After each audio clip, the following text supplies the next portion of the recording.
혼자 길을 가고 있는 거예요. 이제 일 끝나고. 그거를 딱 보고 요놈이 바로 덮쳐가지고 목에 칼을 딱 들이댑니다. 그리고 숲속으로 끌고 가죠. 똑같은 수법으로 하려고 그럽니다. 양손발을 나무에 묶어요. 그렇게 시도하는 중에 용케 이 도로에서 이 차량 불빛이 싹 비쳤어요.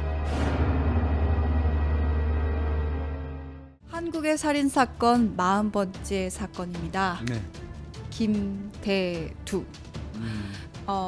우리나라의 아마 최초 연쇄 살인범이라고 할 수 있는 인물인 것 같아요. 맞습니다. 네. 뭐 17명 살해했어요. 네. 유영철이가 20명 아닙니까? 네. 그러면 유영철이보다 불과 3명 죽인 게 덜하죠. 네, 17명을 살해하고 또 3명은 또 중상입니다. 네. 예. 그래서 뭐 엄밀히 따지면 1975년도에 대한민국 최초의 연살인범 그러면 김대두 이렇게 얘기하거든요.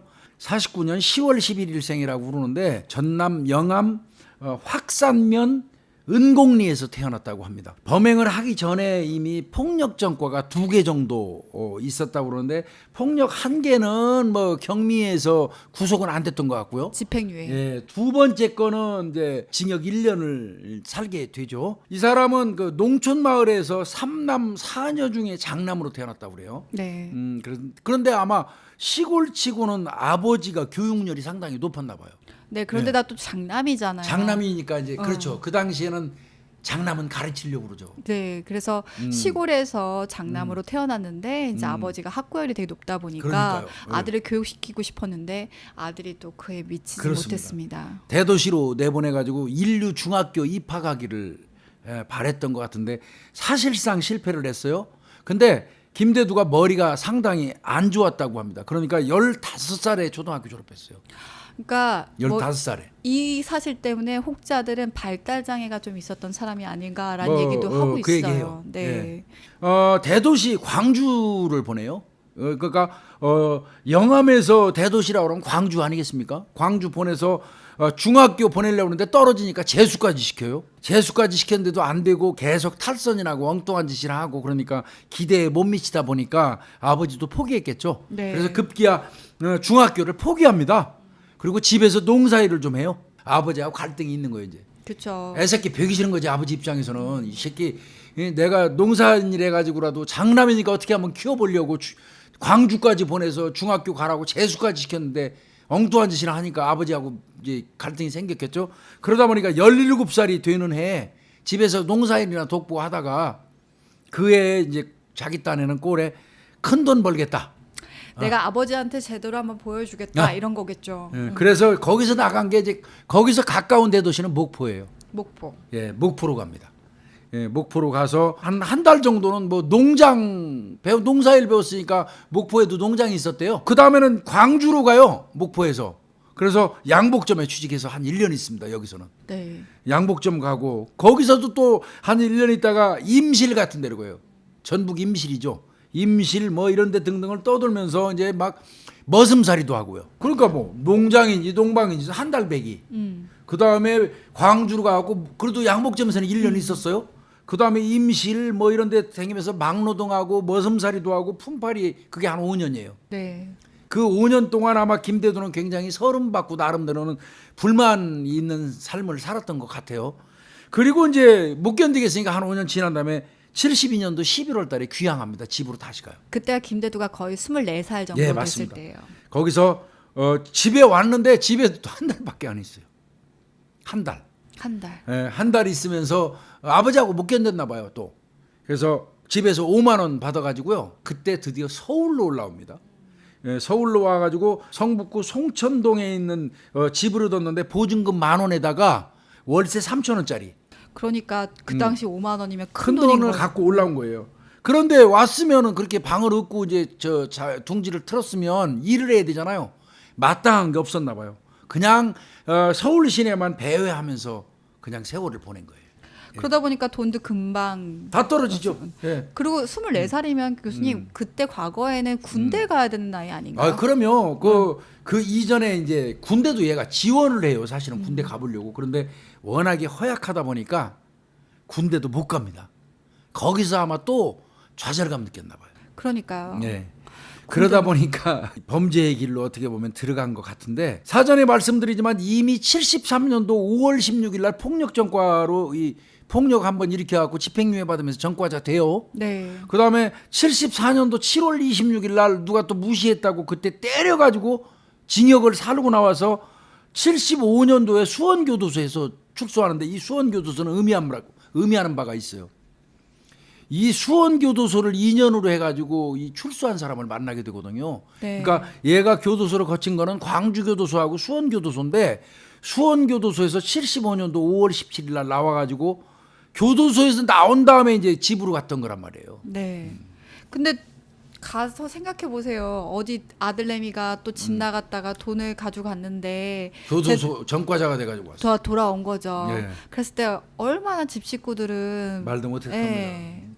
사실 제대로 좀 했으면 좋겠는데 안 하다 보니까 아마 꾸짖고 좀 제대로 해봐라 이렇게 얘기를 했겠죠. 거기다가 이제 이 전과자가 돼가지고 가니까 친구들도 동네 친구들도 냉대를 했고요. 공부도 못했지 몸도 약하지 친구들은 그 아주 냉대하지 그러니까 에이씨 내가 집을 떠나겠어. 내가 저 돈을 많이 벌어가지고 내가 좀 그 니들한테 인정받겠어. 내가 이 돈은 수단 방법 안 가리고 나쁜 짓을 해서라도 내가 돈 벌어갖고 떵떵거리고 한번 살 거야 하는 범행 결심을 하는데 여기서부터 이제 김대두의 인생이 범죄의 길로 들어서는 겁니다. 네. 그래서 그 첫 범죄가 일어날 때쯤이 언제냐면요. 출소 후 3개월 좀 그렇습니다. 지났을 때였습니다. 이게 첫 사건입니다. 어디로 가냐면요.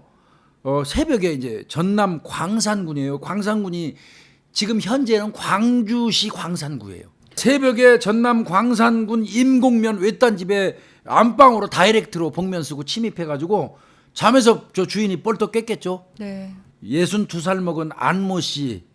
이 사람은 남편인데 이 사람이 도망을 시도하니까 낫으로 살해합니다. 낫으로. 그리고 그 옆에 와이프가 있었어요. 아내가 박모 씨라고 58살이에요. 그분은 절구대로 때려가지고 실신을 시킵니다.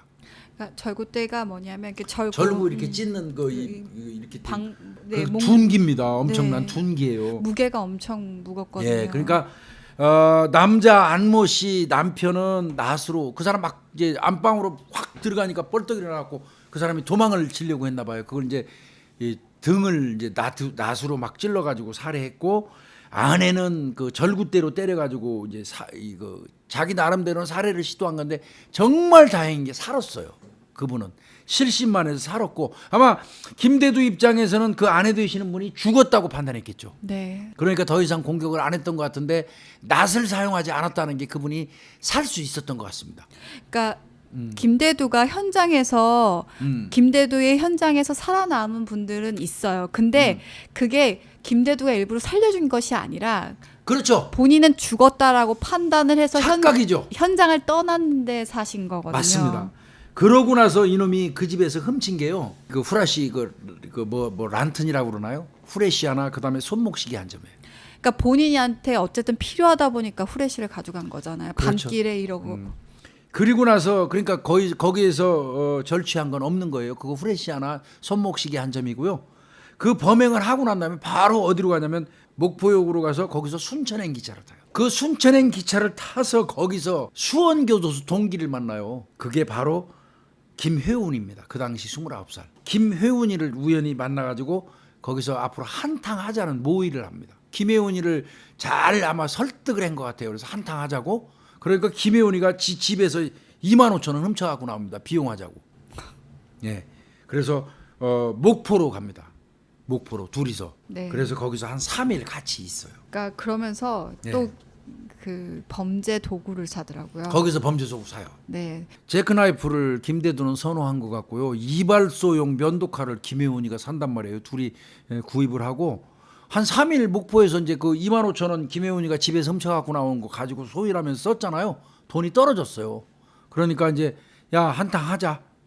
그래서 둘이서 기차 타고 간 데가 무안군입니다. 무안군. 몽탄역에서 하차를 해요. 그러니까 그냥 무작위로 무안 가는 열차를 탄 거고 적정한 장소에서 내린 게 몽탄역이에요. 네. 그러다 보니까 몽탄 쪽에 사는 사람이 두 번째 희생자가 되는 겁니다. 예. 그게 바로 8월 19일입니다. 맞습니다. 8월 19일입니다. 첫 번째 살인이 일어나고 나서 일주일도 채 안 된 6일이에요. 네. 6일 만에 이제 자정이에요. 자정이 됐는데 몽탄면 당오리라고 그래요. 당오리 그 마을을 지나가다가 구멍가게를 하나 발견해요. 당연히 가게에는 돈이 있겠죠. 이들은 이렇게 생각했죠. 그래서 바로 뛰어들어갑니다. 거기 주인 박 씨가 55살이에요. 그 다음에 아내 되시는 분이 서 씨인데 한 살 더 많아요. 56살. 그리고 손자 7살짜리하고 같이 있었어요. 이 세 사람을 살해해버립니다. 그냥 아까 준비했던 그 잭나이프라든지 이발용 면도기 같은 걸로 사용해서 살해를 했는데 이거는 그 살해 수법은 제가 말하지 않겠습니다. 아마 아이가 좀 소리를 질렀겠죠. 울고 그러다 보니까 좀 더 무차별적으로 좀 많이 여기에서 아까 김윤희 프로파일러가 얘기했던 그 말이 나옵니다. 야 임마, 어린애를 형사가 나중에 얘기했겠죠. 어린애를 죽여도 그렇게 잔인하게 어린애까지 죽일 필요가 있었냐 이렇게 물어보니까 아까 김윤희 프로파일러 얘기한 것처럼 김대두 완전 범죄를 위해서는 현장에 있는 사람은 모조리 죽여야 한다. 어린아이까지 정말 입으로 표현할 수 없는 잔인한 방법으로 살해를 하고 거기서 챙긴 게 얼마인 줄 아세요? 250원입니다. 실제로 250원이 그때하고의 가치가 다르다고 하더라도 이건 진짜 지금 많이 쳐봤자 몇만 원 정도 그렇습니다. 되는 거. 250원. 예. 그 범행을 한 다음에 자정경에 그렇게 범행했으니까 어디 갈 데 없잖아요. 둘이서 야산 가가지고 하룻밤을 샜답니다. 그때 이 두 놈이 이제 얘기를 많이 나눴나 봐요. 야, 사람을 이렇게 2명, 3명씩이나 죽였는데 이거 어차피 그리고 그러다 보면 검거되면 우리는 어차피 다 사형당할 텐데 이왕이면 돈 많은 서울로 가자. 그래서 차라리 큰 거 한탕 하자. 이렇게 서로 모의가 됐대요. 네. 그래서 이들이 9월 7일 날 기차 기차다. 탑니다. 사실상 그 내용을 보면 공격을 할 때도 들어가가지고 공격을 할 때 김혜훈이보다는 김대두가 주도적으로 살해를 했는데 어린아이를 살해하는 걸 보고 김혜훈이도 놀랄 정도였다고 그래요. 그러니까 김혜원이가 김대두에 대해서 두려움을 느끼기 시작한 것 같아요. 그래서 일단 같이 서울은 상경은 같이 했는데 둘이 여기서 헤어지죠. 바로 헤어집니다. 네. 김혜원이는 기차 타고 서울에 간 다음에 도착하자마자 뭐 다른 핑계를 대고 빠진 것 같습니다. 아마 그 핑계를 댔던 것 중에 하나가 그 돈이 같이 하다 보면 같이 나눠야 되니까 돈 부분이 적어진다 뭐 이런 얘기도 했었다고 하더라고요. 그래서 이제 김대두가 그때 혼자 앞으로는 범행하기로 이제 결심을 하죠. 그리고 이제 범행을 시작하는 게 당일날 그 면목동 그 동대문구 면목동 용마산입니다. 용마산 그 뒷산에 천막집에 침입을 해서 거기 60세 먹은 최모 씨가 혼자 살고 있었어요. 그 사람을 살해해 버립니다. 그냥 그대로 들이닥쳐갖고 바로 살해했는데 돈이 있을 리가 없죠. 뒷산에 그 산에 천막 치고 사는 사람이 무슨 돈이 있었겠습니까? 그래서 돈은 하나도 거기서 챙긴 게 없습니다. 살해하고 난 다음에 미아동으로 갑니다. 미아동에 외사촌 누나집이 있다고 그러네요. 그래서 미아동에 있는 외사촌 누나집에 가서 며칠 있고 영등포에 있는 누나집에 가서 며칠 있고 이런 식으로 왔다 갔다 하다가 중간에 무슨 얘기를 듣냐면 평택의 미군 부대 주변에 그 일자리가 많다. 이런 얘기를 들어요. 그 평택 쪽에 미군 부대 많거든요. 그게 9월 23일이에요. 그러니까 9월 7일 날 범행하고 9월 23일까지 외사촌 누나나 뭐 이 집에 왔다 갔다 하면서 빈정거리고 있었나 봐요. 9월 23일 날 평택으로 갑니다. 네. 저는 이때 사건이 되게 충격적이기도 하고요. 맞습니다. 어떤 김대두 그 후 뒤로부터는 김대두가 굉장히 범행 속도가 빨라지거든요. 맞습니다. 가자마자 25일이에요. 근데 24일 날 자정 전후니까 24일에서 25일 사이인 거예요. 그 경우에 네 번째 이제 이것도 침입을 또 합니다. 어느 집으로 이게 평택 송탄읍에 있는 외딴 집이에요. 그러니까 평택에 도착하고 그 다음 날 바로 범행하는 거예요. 거기에는 71세 된 할머니입니다. 이 할머니가 손자 둘을 데리고 있었어요. 5살짜리, 7살짜리. 그리고 11살 먹은 손녀딸이 있었어요. 그 집에 급습해서 뛰어들어간 거예요. 외딴 집이니까.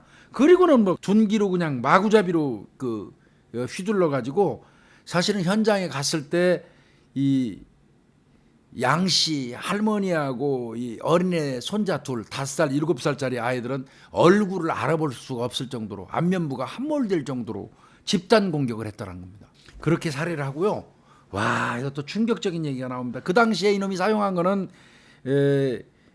함몰되는 데 사용했던 장돌이라고 그러죠. 장돌이. 망치를 일반적으로 장돌이라고 해요.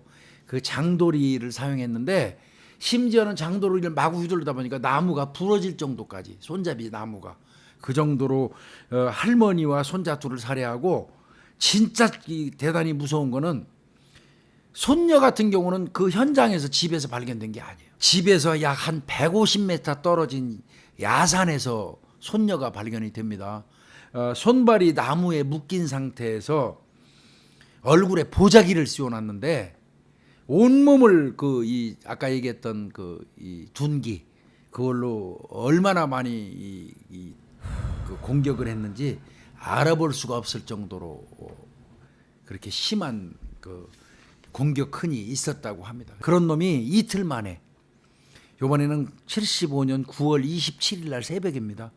양주로 와가지고 그 침입한 거는 이제 변 씨가 사는 집이에요. 네. 부부하고 아이 3살짜리가 있는데요.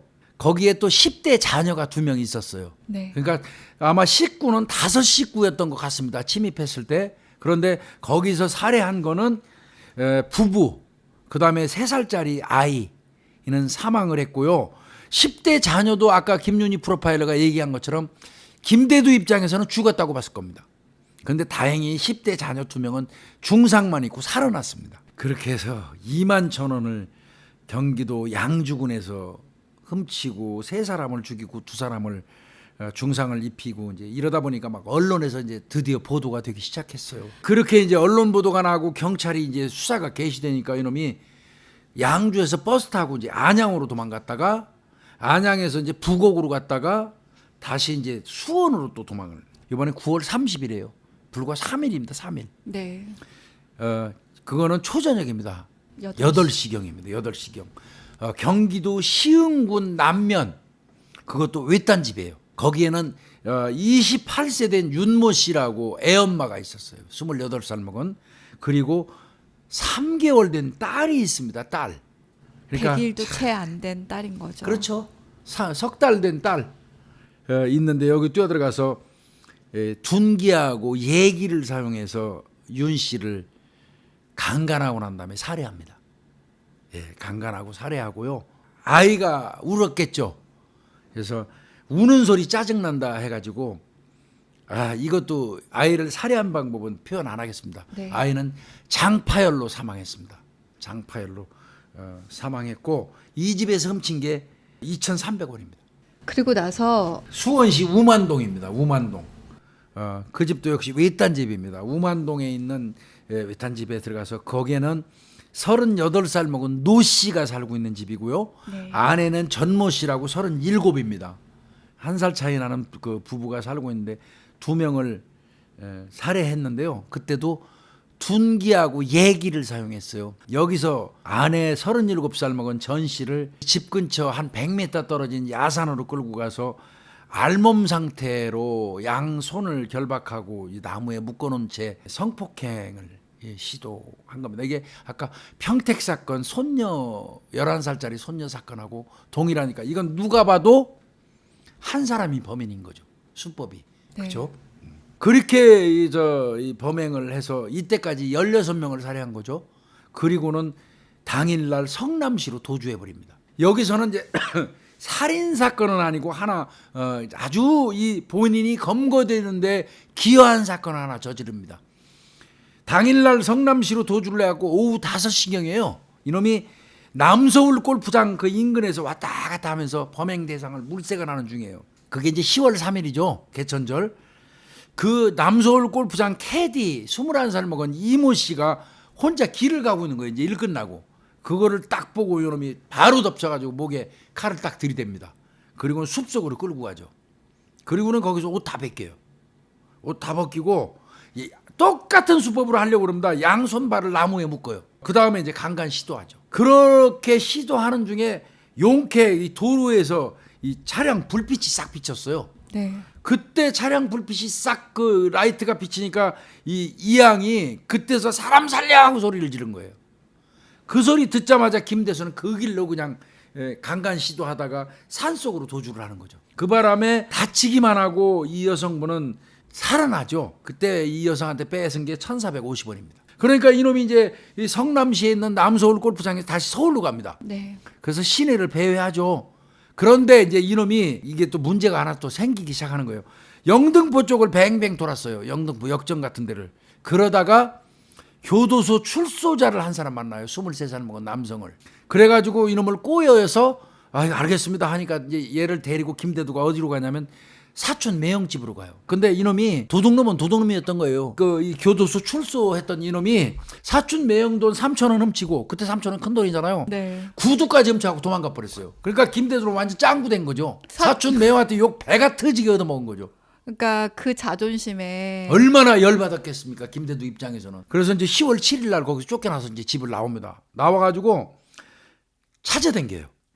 근데 저는 근데 얘들은 알아요. 그러니까 전 신기하다. 전과자들이 그 당시에 전과자들이 가는 곳은 교도소에서 이미 수차례 얘기들 하고 뻔해요. 아는 거예요. 그래서 찾아간 게 용산역 앞에 있는 철우회관이에요. 철우회관이 뭐냐면 철도 공무원들 그 회관이에요. 회관 그 인근이에요. 인근. 그 인근에서 그 조금 전에 매형집에서 3,000원하고 구두 훔쳐갖고 한 그 청년을 딱 잡아요. 네. 이 딱 잡아가지고 끌고 가는 거죠. 싹싹 빌었겠죠. 그러니까 가자. 알았어, 이 새끼야. 용서해 줄게. 나하고 그러면 한탕 제대로 하는 거지? 예. 이제 뭐 명령만 내리십시오. 무작정 그 제가 하라는 대로 하겠습니다. 그래 당일날 어디로 데려가냐면 우이동으로 데려가요. 그 당시 행정지명으로는 그 경찰청 보고서는 방학동으로 돼 있더라고요. 근데 우이동하고 방학동은 뭐 겹쳐 있기 때문에요. 데리고 가서 산에서 그때가 이제 밤 9시가 좀 넘었어요. 9시 30분에 그냥 칼로 찔러버립니다. 그러니까 처음부터 나를 배신한 놈은 그냥 죽인다. 죽이겠다라고 생각을 했던 거죠. 그리고 칼로 찌르고는 그 주변에 있는 돌로 쳐서 살해를 합니다.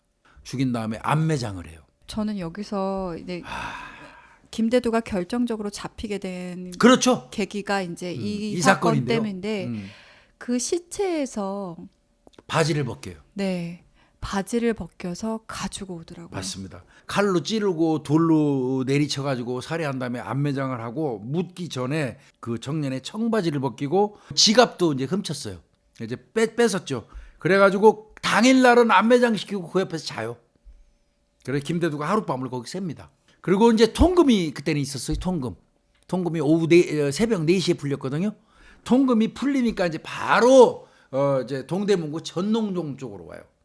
그러니까 전농동에 있는 호남여인숙으로 갑니다. 지금까지 제가 설명드린 게 총 17명을 살해한 일련의 과정입니다. 총 17명 살해하고요. 3명을 중상을 입혔는데요.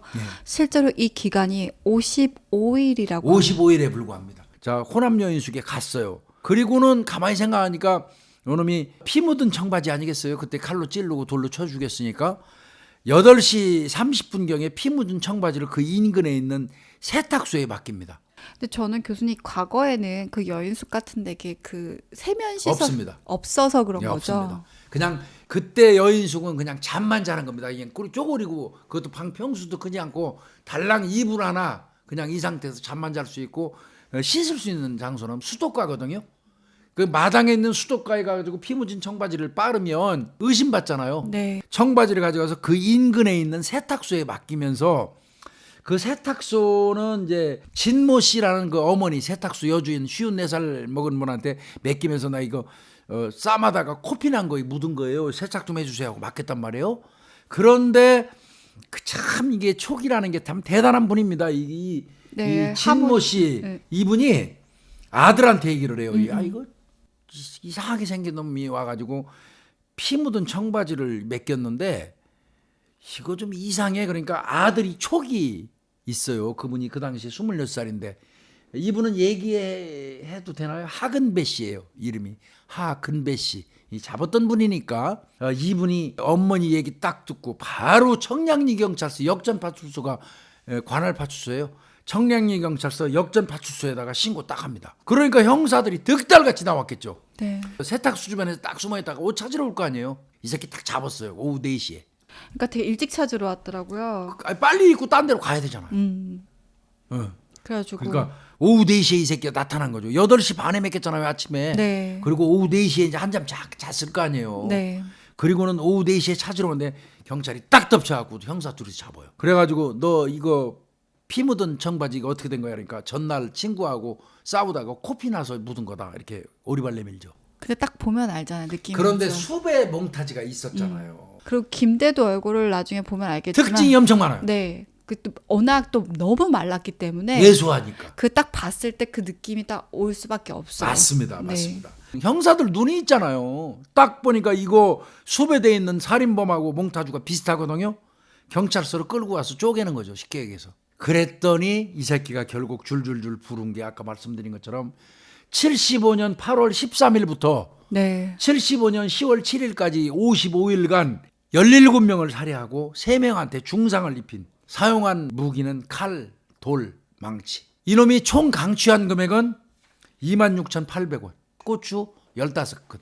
이게 김대두가 저질렀던 일련의 범죄 과정입니다. 그때요, 그 용두동에 있는 하숙집도 경찰이 가서 확인을 했더니요, 고추 15근 훔쳐간 고추 부대가 그대로 있더라는 거예요. 캐디 이양으로부터 강취했던 점퍼, 그것도 그대로 있었다고 합니다. 이 사람 죄명은 강도살인, 강도살인 미수, 강도 강간, 뭐 이건 뭐 죽일 죄는 다진 거고요. 75년 10월 17일 날 사건이 송치됐죠. 네. 그다음에 75년 10월 27일 날 서울지검에서 기소가 되고요. 76년 12월에 바로 사형 집행돼 버립니다. 네. 그러니까 뭐 일사천리로 76년 12월 28일 날 사형이 집행됐다고 하고요. 그러니까 막 이건 일사천리로 된 거예요. 엄청나게 빨리 사형이 집행됐죠. 뭐 아까 얘기한 것처럼 이놈은 적극적으로 계속 그 얘기했어요. 교도소에 있다가 사회에 나오니까 누구도 나를 안 받아줬고, 친척 뭐 친구들도 전과자라고 나를 냉대했고, 그래서 남들보다 끝발나게 살고 싶어서 범행을 시작했다. 이런 얘기를 김대두가 했고요. 이게 그때 남서울 골프장 그 이양 사건이 없었으면 인상착의하고 유류품이 잠바잖아요. 네. 여인숙에서 간 거. 이게 없었으면 이 사건이 또 얼마나, 또 세탁소 주인이 신고가 없었으면 얼마나 꼬였을지 모르겠습니다. 저희가 최초라는 수식어를 한국 다룬 최초. 네, 한국 최초라는 연쇄살인마 김대두를 다뤄봤습니다. 네. 네. 교수님 수고하셨습니다. 고생하셨습니다. 네.